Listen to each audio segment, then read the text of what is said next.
E wae tāna tēnei tui kia whakamohio atu, kua tūwhera anō ngēnei ara hīkoi. I ngā marama ko tahake nei, ko aukati, te maunga nei, te taia ngā tiunu ki te piki, ki te kake i te maunga tūtuna. Hero rere e pai ana. E pai ani e nei, kua tūwhera anō, kua wātea. He uria tū moana vowels o Ngāti Kahu me Ngāti Unu, nge te hio ngā hapū e noho ana ki ngā rekereke o Kakepuku.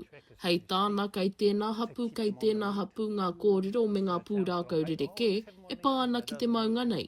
He paku rereke te kōrero o tēnā.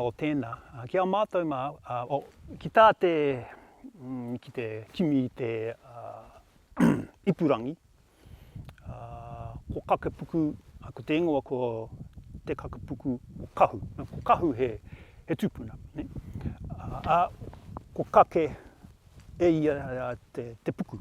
One of the big things is health and safety for us and making sure that we have safe tracks that are open for our people to come back, and I know we've done work on about 7.5 kilometres worth of tracks that were damaged in the Awha in February. E ai ki te kai kaunihera wāri Māori o te kaunihera ātakiwa o Waipa a Dale Murray Morgan, me whai tonu te marea i ngā tohu kua whakairihia. As you can see, we're trying to keep dogs off the mountain, so do your best, keep them at home, give our tupuna a little bit of a rest, thanks. Kia ora. Unfortunately, some dog owners ruined it for others, and we've had to ban the dogs off, so it is kind of concerning when you have a council elected member here, you've got a sign there that says no dogs, and you have a dog owner walk straight past you. Nā te maunga anō e whaihua ai te tangata a tinara nei, a hinengaro nei, a wairua nei anō hoki. Aha kua tērā me whai wāhi tonu te marea ki te tiaki i te maunga nei. Ko te painga ki tāku, haramai ngā tangata ki te maunga nei. Ki te whakahau, he mea hauora mō rātou.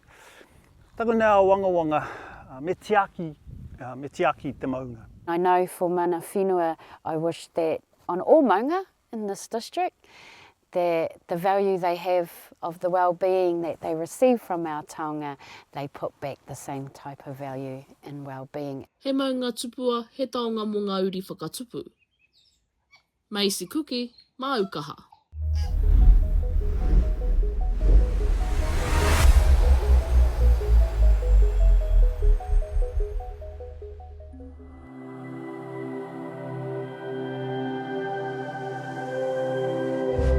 Ko te reo, te take.